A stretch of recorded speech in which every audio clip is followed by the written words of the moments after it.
Shalom and welcome to another in our series of podcasts from Temple Beth Am, a dynamic center for conservative Judaism in Los Angeles. This is a recording of Rabbi Adam Kligfeld's weekly Rashi study class. Hello to anyone who's listening to this on the Temple Beth Am podcast series. We are chapter 11 of the book of Exodus, and we just read verse 5 and finished the Rashis on verse 5. So we're going to read verse 6 today. 6 has no Rashi on it, so we'll look at least one commentary from someone else, a medieval French commentator called the Bechor Shor, I believe, and then we'll get going with the next verses. Let me read verse 5 just to give us some momentum, and then we'll go. We're in the middle of Moshe's kind of warning about the 10th plague being said in God's name. I remind you, because this is going to be important context coming up either today or next week, that this is all happening after Pharaoh has said, "Get out of my face, and we're going to see you again," right? And we've said several times. So where is this conversation taking place? It seems obvious both that when Pharaoh had said to Moses, "Get out of here," Moses got out of there. And it also seems obvious that the only person that Moshe could be speaking to right now is Pharaoh. So we're kind of in a purgatory there of where he might be, but the Torah is going to resolve it a little bit later.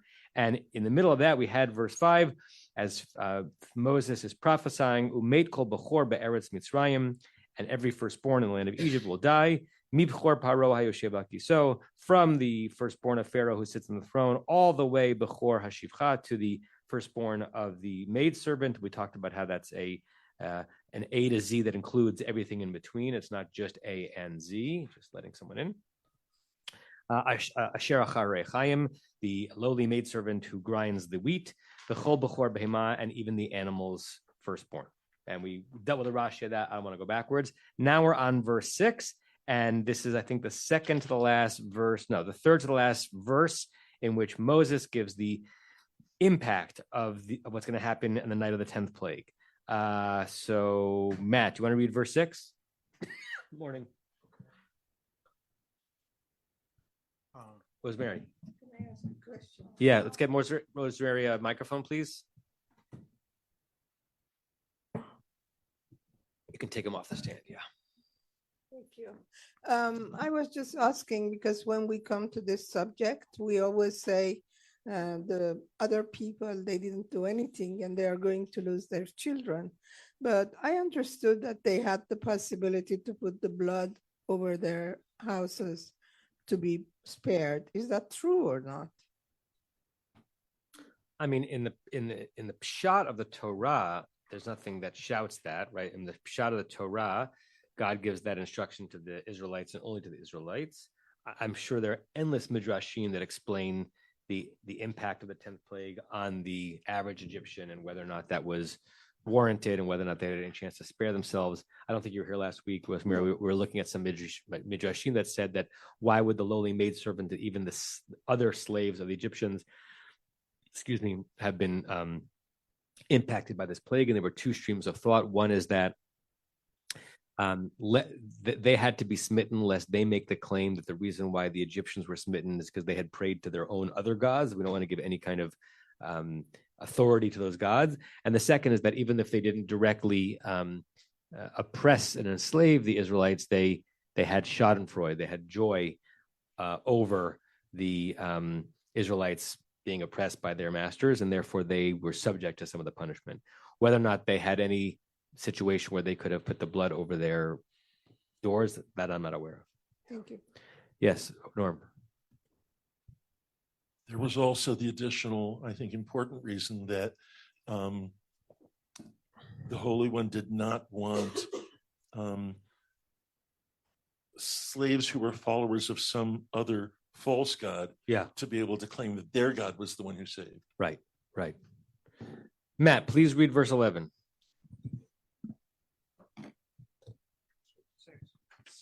That's what I meant. Chapter 11, verse 6. Okay. והייתה צעקה גדולה בכל ארץ מצרים אשר כמוהו לא נהייתה. Right. If you want to stress it really properly, because the trup is on the ya, it's lo nihiyata. It's a mil ra. Stress, not a mil el. Okay. נהייתה וכמוהו lo tosaf. Okay, Tosif. I can't read Okay. very well these days. Tosif. Tosif. Okay. And there was a great. Vavaipuch. It's a prediction. Looks like was, but means will be, right? Okay. Because Moshe is still talking, and the vav of the Haita flips it around. Okay, V'haita, and there will be and there would be a great cry in all the land of Egypt, the like of which Lo Nehita would not have been, right, or maybe never has been, something like that. Never, but it's a future conditional or something.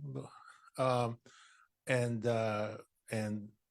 the like of which Lo Tosaf would never be heard again. Correct, right? So every language is going to translate into the own idiom for how to describe the phrase. It never has been, never will be, but it's something like that. So Moshe is now saying, after describing what's going to happen with the plagues, with the 10th plague, there's going to be a terrible cry throughout the land of Egypt, and never has there been such a cry, never will there be.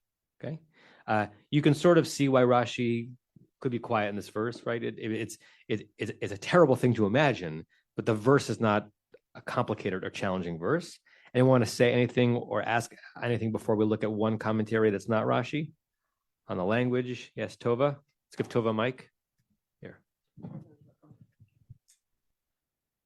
Just that, for me, the thing that struck me with the great cry, such as there's never been before, is it resonates for me with the darkness, such as there's never been before.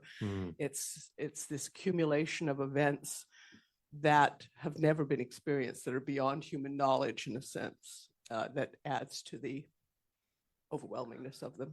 Like a crescendo of superlatives as we get deeper into place. Was that language used in the Plague of Darkness also? Yeah, remember we talked about it, to talk about this darkness that was like almost a tangible. It's a palpable darkness. It could be palpable darkness, yeah. Same with locust too. Yeah. Yeah, good memories, guys.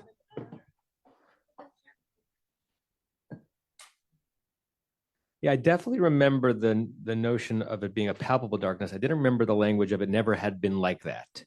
But maybe I'm wrong. Maybe I'm misforgetting.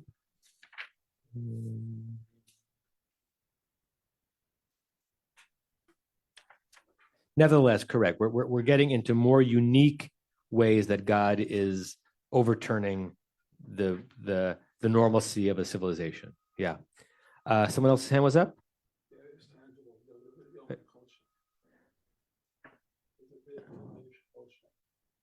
Anyone else on this verse? Okay, so I want to share the screen. We'll look at the Bechor Shor, who is a French commentator, but later than Rashi. And he picks up on something interesting. I would have read this verse 1,000 times, and I never would have thought about this. Let's see if I can make this bigger. Okay. On the phrase "V'haita tza'aka gdola," first he says "Shekol echad tzoek al meto." So he just describes what it means, that every person is obviously shouting out for his deceased person, his child. V'chan oseh tza'aka, and here the Torah makes the word tza'aka lashon zachar, masculine, v'lashon nekeva, and feminine. Once you look at the verse through that prism, you see it, although I did not see it before. So look at the phrase, v'haita tza'aka gdola tza'aka. First of all, it ends in a hey, so it looks like a feminine noun. And the verb v'haita is feminine. Where in the verse is the word masculinized? No, kamohu. Kamohu, right? Look at the verse. So it's going to be a tza'aka, feminine, a great one. The likes of which should grammatically modify the thing that it's being compared to, which is the tza'aka, but it's not kamoha.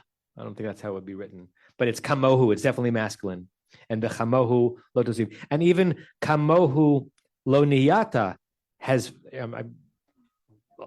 right, ambiguity, because the kamohu is masculine and lo niyata is feminine.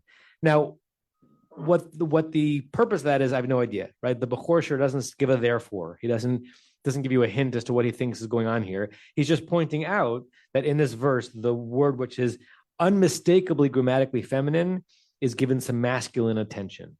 So I throw it out to you to see if you have any thoughts about it. Or is it just a there? Ian? Maybe if it's looked at in a more traditional sense, where it says like a loud cry and feeling these emotions is typically viewed as a more feminine thing, but the scale of which will be so grand that even males will be feeling that level of feeling. Okay, interesting possibility. Lest you think this is only a feminine, I'm lampooning, not a feminine histrionic cry. Even the males will cry at the horror of this. Okay, anyone else? Tova, and then Rosemary. No, that just occurred to me because the traditional mourners, it was a profession. The traditional mourners in Egypt were always women. They would be hired to be mourners at a funeral, at the burial, where they would rend their hair would be loose, they'd tear it themselves. I mean, there was an elaborate, presumably it's supposed to be engaged, but that the image very much of mourning was feminine, and so extending it in this way to the males is doubly strong. Yeah, it's also it's all this is an interesting reminder for what happens when an era is canonized, and then centuries later we're asked to make sense of the canonized version. Wonderful things emerge. It also could have been that in the year 796 BCE, a vav was turned into a hay, or a hay was turned into a vav, right? But once we're asked to imagine, well, what could it mean? There are beautiful, beautiful trees grow in that garden. Rosemary, and then Rebecca. I see it as feminine. It's just the first part is the woman which is pregnant, knowing that she will have a lot of cries. And then the masculine, because it's the firstborn son which is going to die. Whether intended or not, it is evocative to imagine the women and the men weeping over what's going to happen on the 10th plague. Rebecca.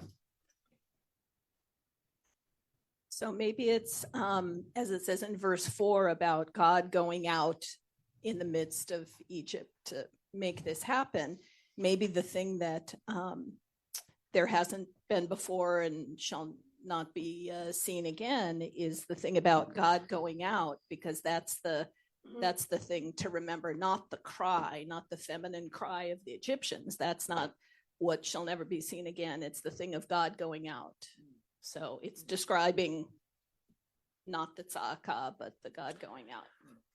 Right, that's interesting read in terms of kamohu. The question is, what do you do with the phrase asher kamohu lo niyata? Because in that one phrase, which is referencing the same thing, you got the masculine and the feminine. Norm and then Leonard. We are told that in every household, a firstborn dies.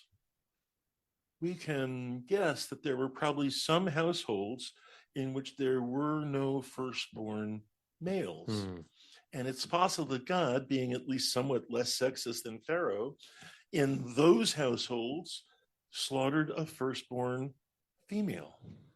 So a reference not to the gender of those bewailing, but the gender potentially of those who will be slaughtered, because we're still in predictive mode.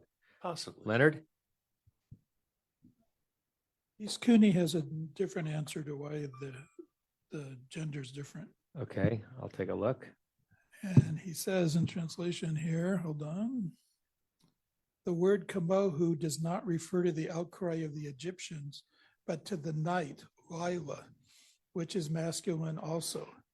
In chapter 11, verse 4, God had said that he would go out during that night. In our verse here, the reference is to that night. Yeah, I'm putting up on the screen.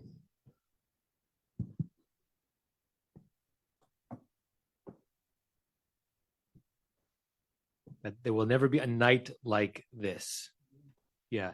Even so, I'd say back to Chizkuni with an enormous amount of humility, that explains why it's kamohu, but it doesn't explain the nihiyata.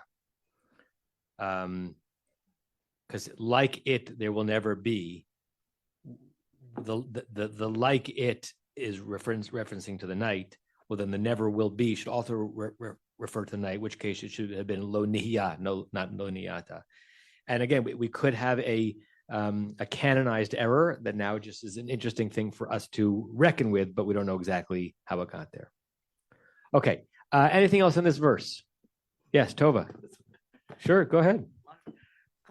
The final thing that again echoed for me accurately or not is the end of it, the kamo hulo tisof, which in my translation is nor shall be like it anymore. For me, that echoes the end of Noah, that God destroys all life on earth, but this will never happen again. Mm-hmm. And in a sort of microcosm here, it has that a little of the feeling of that. Never again, never again. Yeah.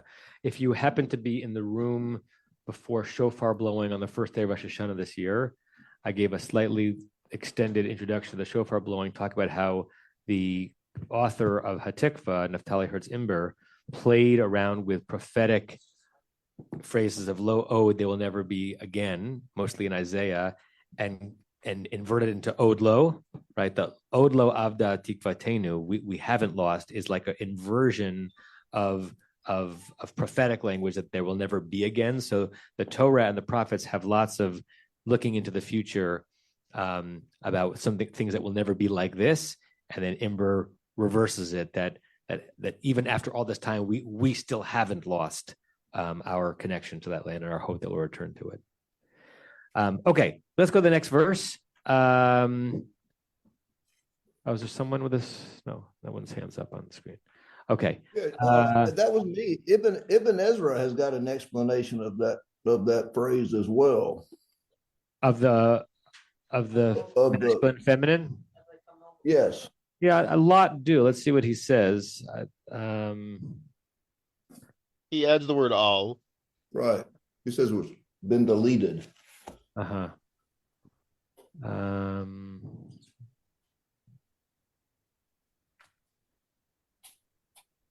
Yeah, they're all trying to and so Ibn Ezra says that the kamo who refers to like a general calamity or havoc or things like that, as opposed to this specifically tza'aka. You still run into problems with how you deal with the kamohu and the nihiyata in the same phrase. But once you see the problem, it's hard not to try to solve it. Yeah. Okay. Rick, do you want to read the next verse? Sure.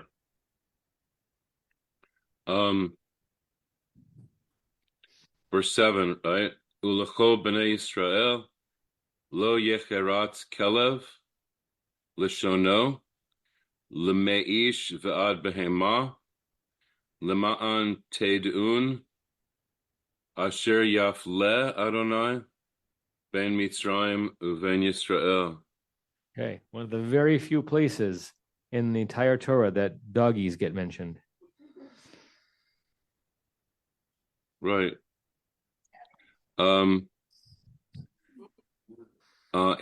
And all the children of Israel, although the Silverman says, but against any of the children of Israel, but I don't see that. Well, Ulachol is and all, right? To me. But anyway, he throws an against in there. Lichol, you have to deal with the preposition. Lichol b'nei Israel, for with respect to all of the children of Israel. Okay.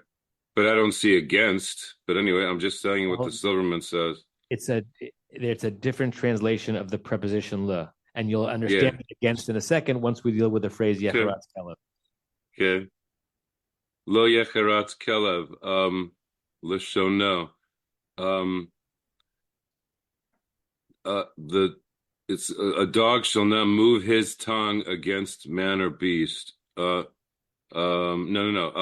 Move his tongue. Yecheratz, the kelev is the verb.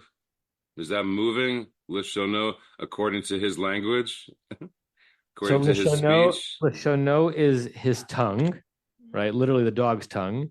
The verb yecharat is the problem verb of the verse. What does the root charatz mean, and what does it mean here? Because it's a root that can mean many things. But if you think, imagine it, if you jump out of the language of the Hebrew and you imagine what Moshe is saying, what are the Israelites not going to experience according to this prediction as they're walking out of Egypt? Yeah. They're not going to get barked at. They're not going to get bitten. They're not going to get snarled at. Dogs are not going to gnash their teeth, right? The language is lo yecharatz kelev l'shono. Literally, a dog will not choretz, we'll translate that in a second, its tongue towards the Israelites. Limeish va'ad behema. What does that mean? It's supposed to be against man or beasts. Lemeish, I'm not familiar with. Well, whether with respect to a human, the Israelite people, va'ad behema, nor their animals that are coming out with them, because we're leaving with animals, meaning we'll have a free pass.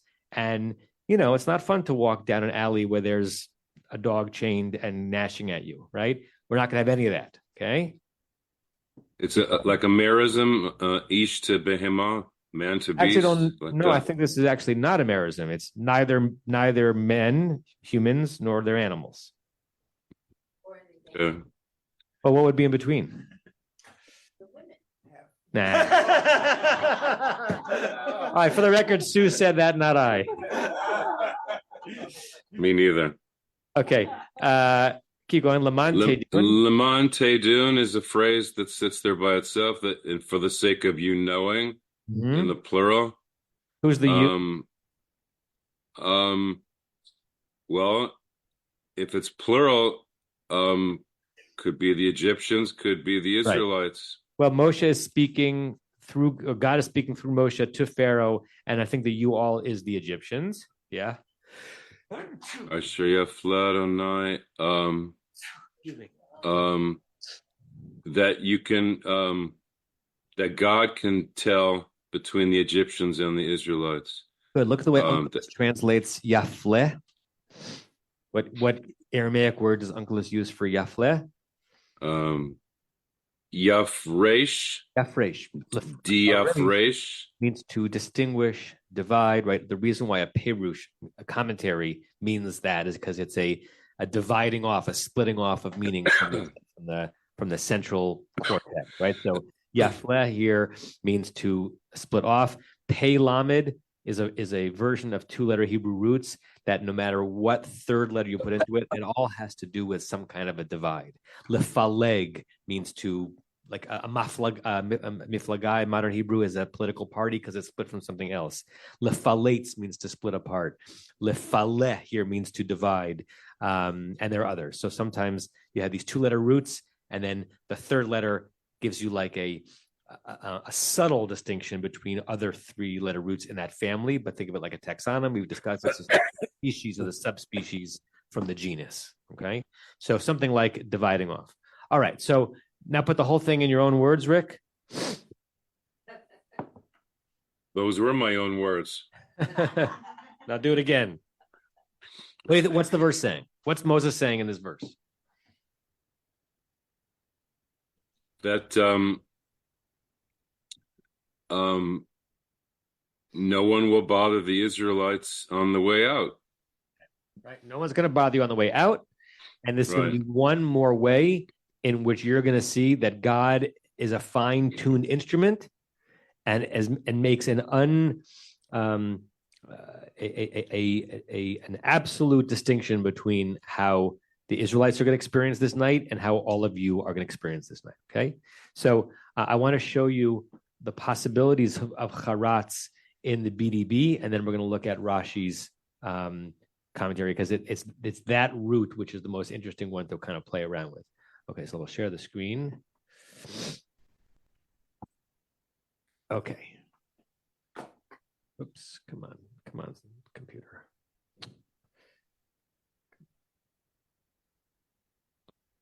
Since Tova's there, if I could ask about the dog, I'd like to do that too. Okay, if you hold the thought. Later, okay. Hold the thought.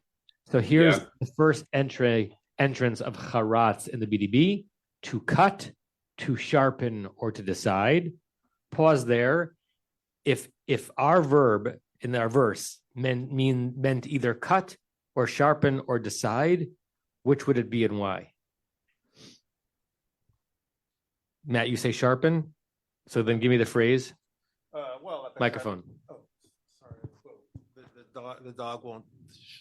I guess a sharp tongue is a concept. Right. So, like you would think it would be sharpened teeth, but sharpened tongue meaning gnashing teeth, right? Like baring its teeth. Yeah, or barking in a hostile way. Yeah. When I walk Paddington in the morning, there's a German Shepherd who's a block away. He's behind a fence. He can't get to us. When we walk along that side, we're within 4 feet, where there's no danger to us. But he comes out and he puts his snout in between and he choretzes his lashon, and it's a little frightening, even though I know I'm okay, right? So you're not even going to have that. Okay, that's the first possibility. Yes, Sandy.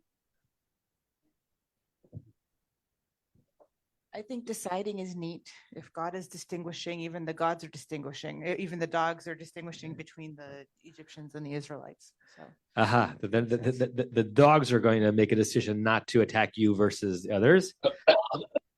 If you go deeper into the BDB, it can mean to cut and to mutilate. The reference given for the mutilation has to do with things that happen to sensitive parts of the body that might invalidate someone from serving as a high priest, is a charutz, someone who's been charutzed in certain places. And look, we've got a little jackpot here. The second entry is sharpen, meaning sharpen the tongue. And what's the example? Our verse. See where I'm circling? Lo yechratz kelev leshona. Okay, so something like sharpen or expose in a threatening way. Okay, let's see what Rashi does with this. I think that's Rashi's first entry on this verse. Yeah. Okay, so Rick, you're still on. Oh, Stevie, your hand is up. Go ahead.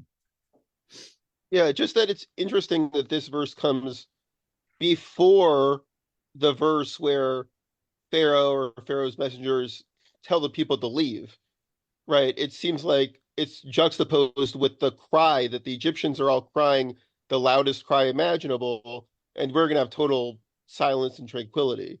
Like, that's the distinction that's being made, not about like the Exodus itself and like being unbothered. That's very nice. That's a very nice read, Stevie. Loud wailing there, utter serenity where we're going to be. Beautiful. I had never picked up on that. Okay, Rick, start reading the Rashi. And this first, I wanted to. Where I'm going to be, one of those Rashis where I'm going to be pulling a lot of things on the screen because he's going to make at least 4 biblical references as he tries to tease apart what charutz means. And some of the super commentaries on Rashi think that Rashi is working this hard to disabuse us of the notion that how Onkelos translated this verse is correct. We'll look at that. We'll look at that afterwards. That he doesn't want us to read it the way Onkelos reads it. Okay. Before I do with that, could I ask Tova about the Egyptian god, the dog gods? Was Anubis in the desert? It was something to do with the death cycle. I know I'm just putting you on the spot, but if the dog gods are quiet, then everything is good on your path through the underworld, kind of thing. Is that right, Tova? Yeah, and Anubis had the form of the head of a dog. He was the one who supervised the weighing of the heart. He wasn't a destroyer. He wasn't the one who destroyed the soul of somebody who was found guilty, but he was the guide in the underworld. So, right. Yeah. And if your heart was lighter than a feather, then they didn't have anything to say, right? They were quiet, so you could keep going and get to the end. Yeah. Right? Yeah. So I thought I'd mention that. Okay, cool. So verse 7, you ready? Yeah. So Lo Yacharitz Kelev is the Lashono. Dibor Hamachil, yes. Correct. Omer Ani yeah? Yep. Omer Ani Shehu Lashon Shinun. Is that a nun? Before you translate that phrase, what stylistically is odd for what Rashi's saying here? For what I say, there's a footnote to the Silverman. Can I read that in the back? Hold on a second. Directly, it talks about the I say, the Rashi's just what you said. Okay, I didn't Silverman say anticipate. Okay. I know, but I'm trying to, but I'm not able to. Go ahead. Okay, this is from the appendix from Silverman. Rashi's statement, I say, is made in opposition to an explanation given by Menachem ben Saruk, right, who's the contemporary who wrote the dictionary that Rashi loves to quote. No dog shall move his tongue. It's interesting to note that Rashi begins his comment with these words without having first quoted Menachem as he usually does. One can almost see him with a copy of the Machberet before him. I love this. Reading this explanation of Charatz in its pages and forgetting to cite it, writing down at once, but I say, etc. So I just thought that was a neat little story.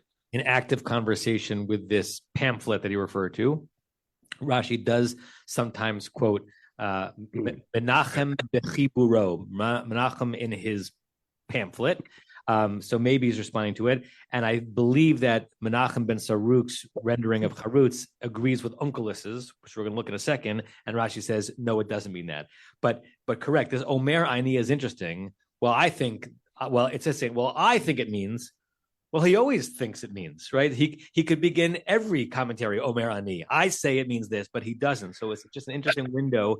We'll never be able to resolve why those two words appear here, right? Okay, so what does he think it means, Shehu? Rick? I know. Yeah. Shehu Lashon Shinun Lo Yishanen. Okay. Shinun, shin nun nun. Anyone? Well, interesting. So shinayim are teeth, right? And shinun usually means something to do with sharpen. I never thought about whether that's the etymological connection. Interesting.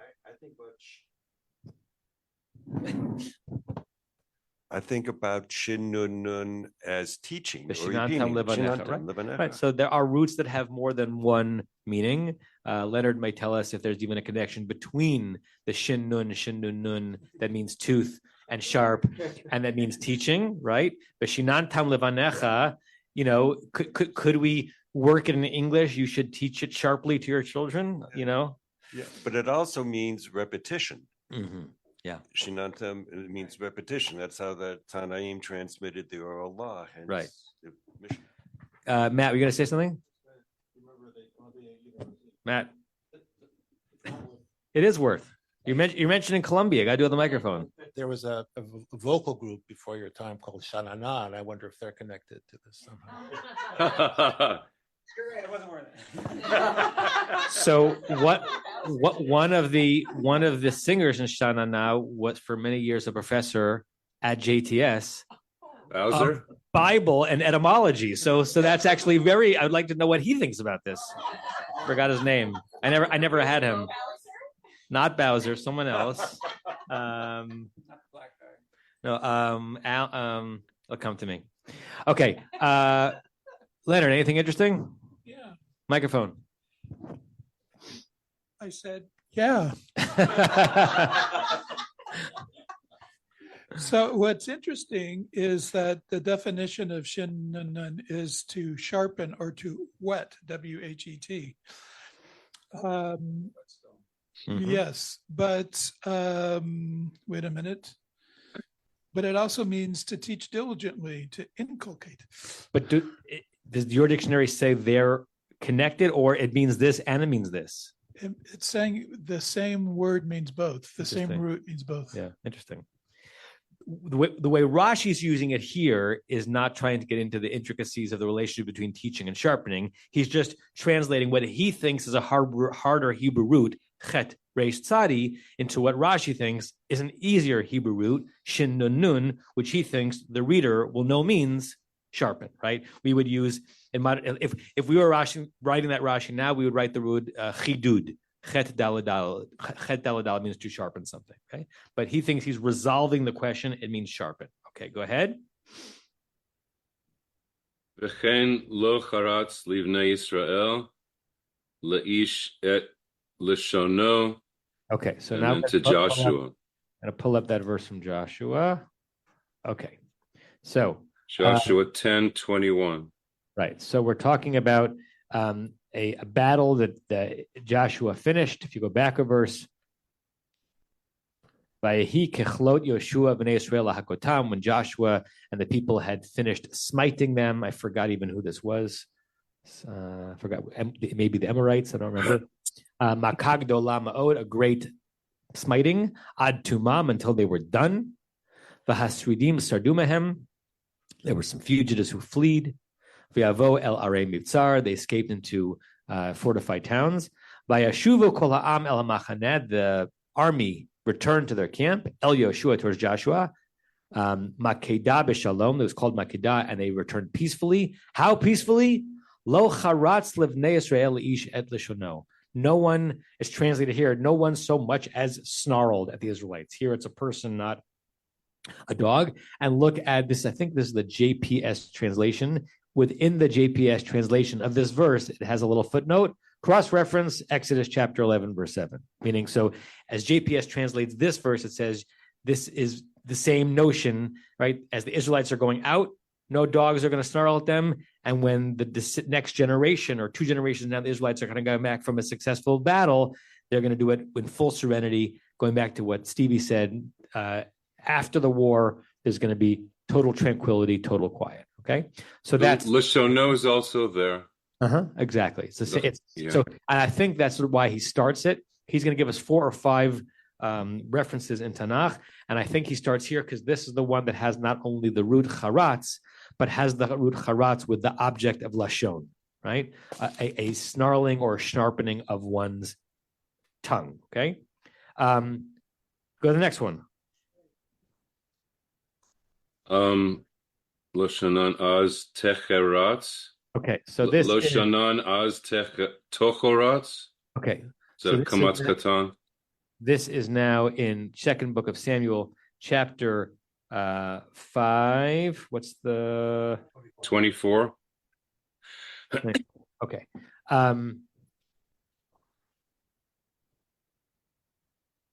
Right. So Vayehi Keshamacha at Kol Tza'adah. This is when God is giving instructions for David as to how he's going to know when to initiate a campaign, to initiate a fight. When you hear, what's that? I was wondering if you could enlarge it. Oh, sure. Yes, please. Sorry. That better? Yes. It'll be when you hear the voice, tza'adah, of the marching, barashei habakaim, on the tops of, I think the bakaim are considered trees, baka trees.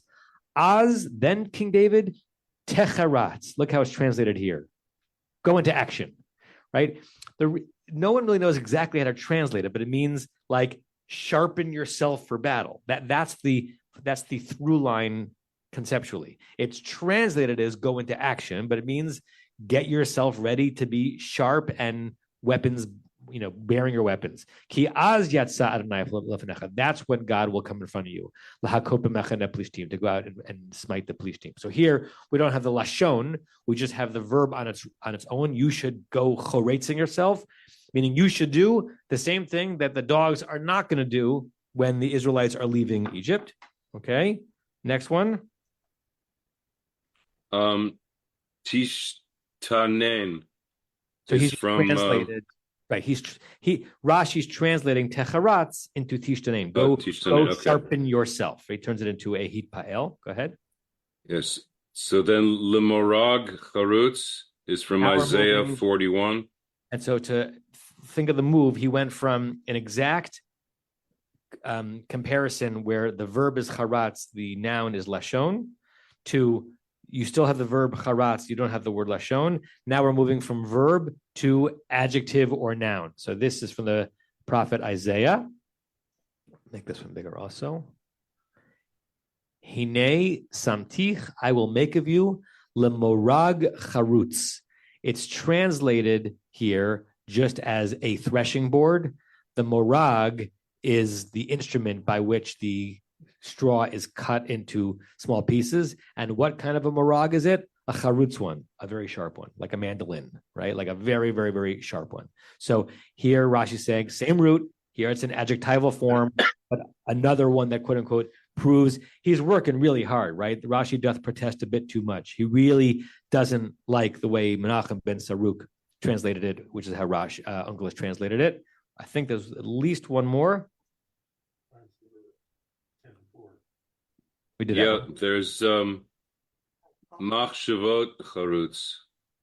That's Proverbs 21. Okay, so here we go. 21:5. So Machshavot Charutz achlamotar. The thoughts of the charutz, the really sharp one, translated here as diligent. Look how many English words we've seen in JPS's translations of Hebrew that began with charutz. Diligent. Why diligent? People who are sharp in their thinking, who are well prepared for the battle of thought. Achlamotar. That's a good thing. That's a good thing to listen to the thoughts of people who've really sharpened their thinking. And then it's very common in the book of Proverbs, the second half of the verse is the inverse, the chol atz. But if you are rushing to produce a thought or something, ach lemachzor, that's not going to end up well. Next one. Adam Charif Vishanun. Right, so that's Rashi just translating charutz here. Rashi says what Proverbs means by charutz here is a person, Adam, who's charif, who's sharp, vishanun, and sharpened, like very, very ready to speak and teach. Okay, next one. Biyad charutzim ta'ashir. Okay. Is the same place there? Sham, it says, and right. It's 10:4. Right, Ibid, right? Ibid. Sham means Ibid. Chapter 10 of the book of Proverbs. It's on the screen. Rosh oseh chafrimiyah. It's Rosh, not meaning head, but really from the word Rosh, which means to be impoverished or poor. So chafrimiyah, a hand, which is translated as negligent. It really means a dishonest hand. No, Rasha's Reshin Ayin. Chaf Remiyah, a hand that is not industrious or that is not honest, is going to create rash, going to create poverty. V'yad charatzim, but the hand of someone who's charatzim, also is translated here as diligent, ta'ashir, will make you rich. Okay? And how does Rashi translate the word charatzim here? As if it means? Charifim, well prepared, industrious, and sharp. Okay, so Rashi gives what, 5 different examples: Joshua, Samuel, Isaiah, Proverbs, to let us know that he thinks charutz means sharp, and throwing that back into the verse, meaning that the Israelites will not only leave Egypt, they'll leave Egypt unthreatened. They'll leave Egypt not scared. They'll have a perfectly fine and salubrious day that day. Interestingly, what Onkelos translates it as, look back in your book. Onkelos translates it as V'lachol b'nei Yisrael lo yanzek kalba. He translates into the Aramaic verb yanzek from the root nun zayin kuf nezek, which means damage or harm. It's such a subtle difference. What Onkelos means is that dogs would attack you. What Rashi thinks is they won't even disturb you. And why it's so important for Rashi to convince us that that's what it means, giving us 5 other places in Tanakh, I don't know. He's so disturbed by that. Otherwise, he would give us 1. And he might not have become the Omer Ani. It's a difference between them not actually, biting you with their teeth to they're not actually baring their teeth to threaten they might bite you. That's all this is. As far as I can tell, it's all what this is about. Leonard? JPS has a footnote on this. Okay. And he's saying that this charatz thing here, hold on. The phrase is probably a proverb, although the exact meaning of charatz in this context has not been clarified. And then it refers you to some article entitled "The Dog" in Exodus 11:7. I mean, there's an article about this. There's an article called "The Dog" in Exodus 7. I think we got to read it. I got to sign it for homework. There are also super commentaries on Rashi that say once we've translated this down to sharpening, do we think that Rashi thinks the verse means literally like exposing of sharpened teeth? Or is this more like a barking? Is it a metaphor for how does the dog show that it's ready for a sharp attack? By snarling and making a sound? Is this about what they're hearing versus what they're seeing? And also, why is Rashi so focused on this? When was the last time Rashi gave 5 examples to clarify the meaning of one word? Barry's your hand up? So it is or it isn't. It's like being pregnant. It appears, using the metaphor approach, a complete stand down of any potential noise. The first thing that's going to make a noise is the dog. So it's a complete stand down of the entire environment.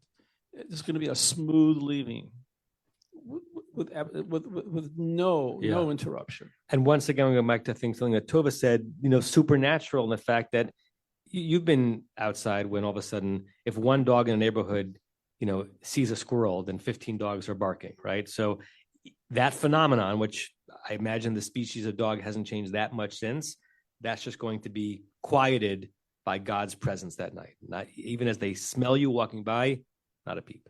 And that's Rashi spending all this time, because it's not just sharp teeth we're talking about. It's the phenomenon, the extraordinary phenomenon of complete silence and smoothness. Yeah. Rick, your hand was up.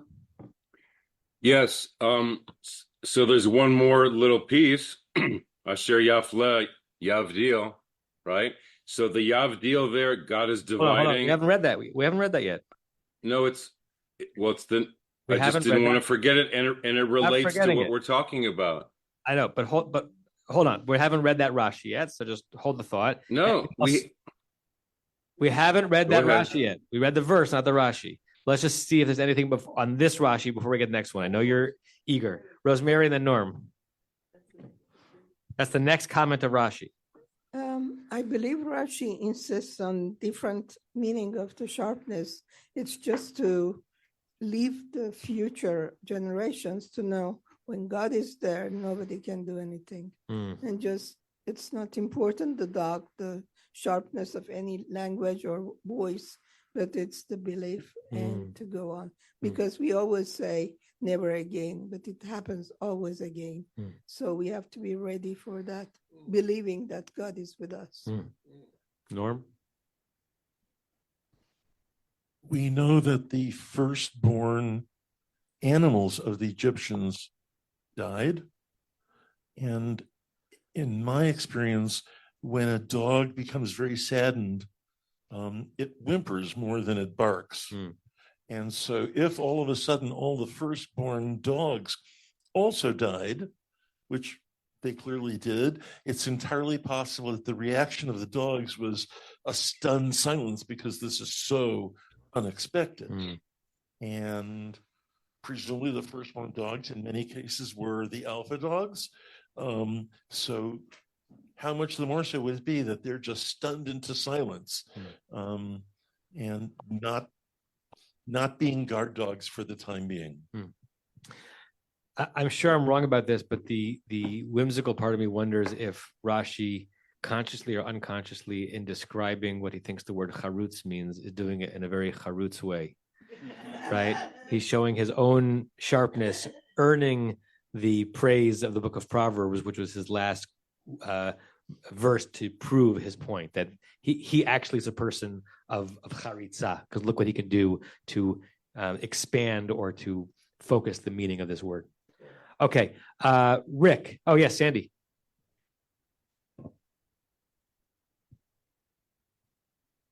I think that the idea that that everything was quiet and that it was very smooth and that it was very easy is such an interesting contrast to the idea that, there's not time for the bread to leaven.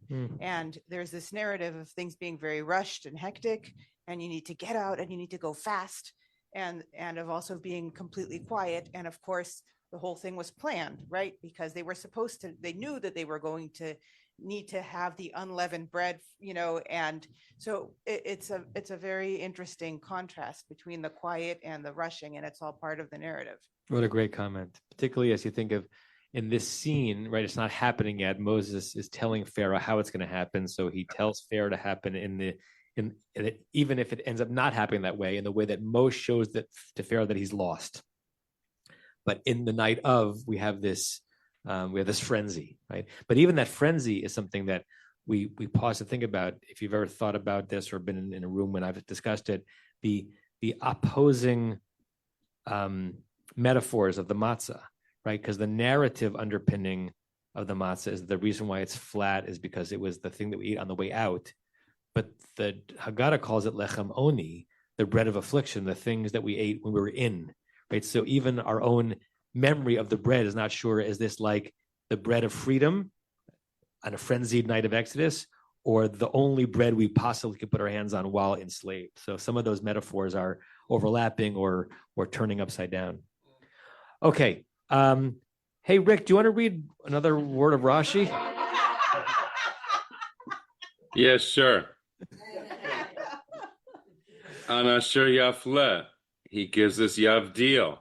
Right. So that goes in my mind to creation, where God separates Lahavdil, day and night, and later on it's the kosher food from the non-kosher Lahavdil. And again, I want to relate it back to the Egyptian thinking of life and death at the end, that there's a division between people who get to go to heaven and the ones who don't.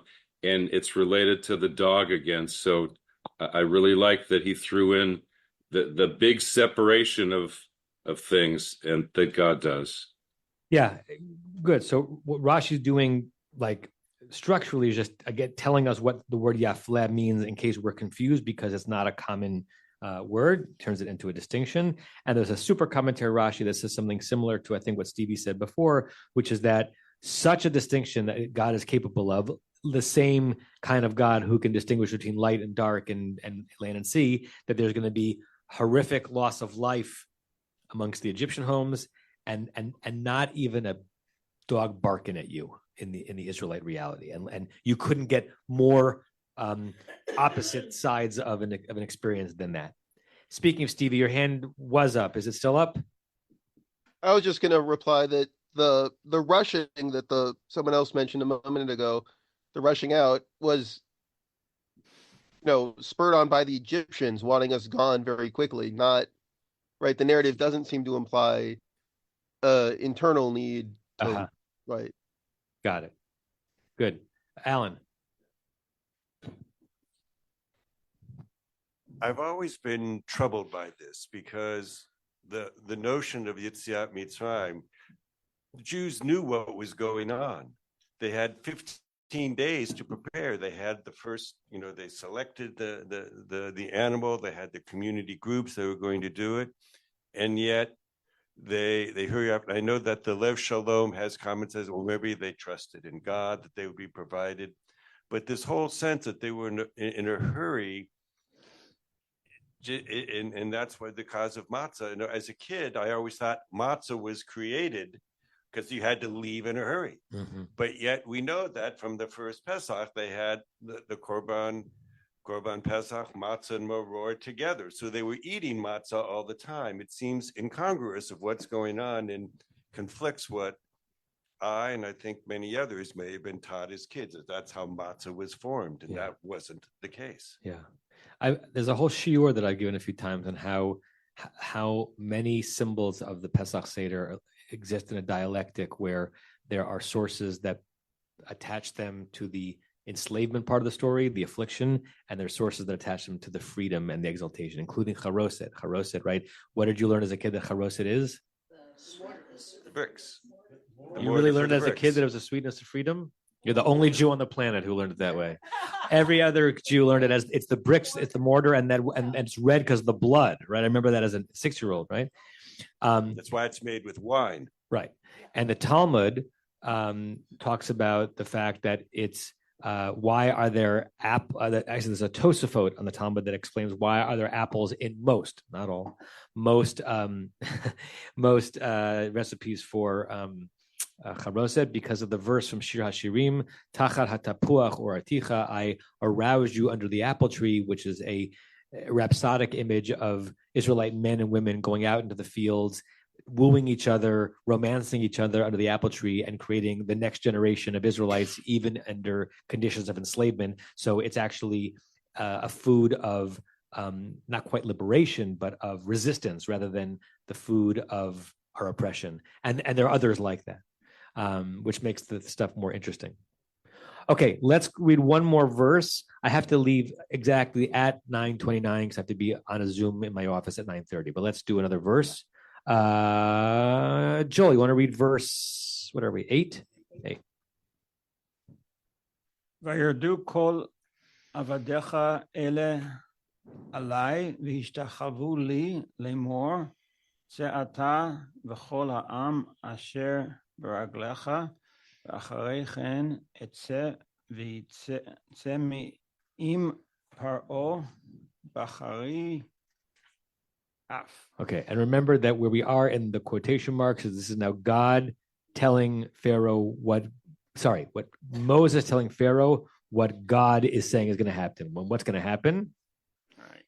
Because you need to know who the you is in the sentence. That's what, yeah. Who is being addressed? Pharaoh is being addressed. So the you is Pharaoh. So v'yardu chol avadecha, it's a vavayipuch, so it looks past, but it's future. Right. So all of your servants will go down to me. Good. And will worship or bow down to me. Right. And the me here, even though Moses is speaking, is God, right? Not Moses necessarily. Or maybe it's Moses. We'll see. We'll discuss it. Yeah, because hishtachavu could be to a person. Right. And certainly the tseata is directed at Moses. Right. The supposed tseata. Tseata, go out, and all of your people who are on your legs. Weird phrase, right? Asher baraglecha. Again, this is the imagination of what Pharaoh's servants who are fed up with this are going to say. They're going to come to Moses and bow down and plead with him. Get out of here, you and your people that are in your feet, at your feet, right? At your feet. It's hard to know exactly what that means, but keep going. And after this, I will go out. And who's the subject? They say, and somebody will leave from we're moving from speech to action. So at the etnachta of Eitzei, put a triple quotation mark, right? And he left from Pharaoh's. And finally, Moses left Pharaoh's presence. Bachori af.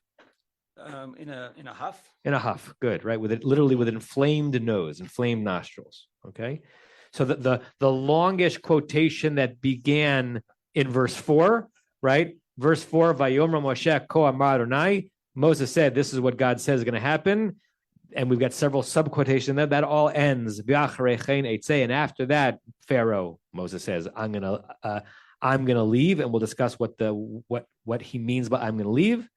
But and at that point, end quotation marks, back to the Torah telling us what actually happened. He left Pharaoh's presence angry. Last thing I'll have you look at before I leave. How does Uncle translate the phrase "asher baraglecha," describing the people? That odd phrase. Can you find the Aramaic that he turns it into? Diafresh. No, in the next verse. Oh. How does Uncle translate the weird phrase, the people asher baraglecha, that are at your feet?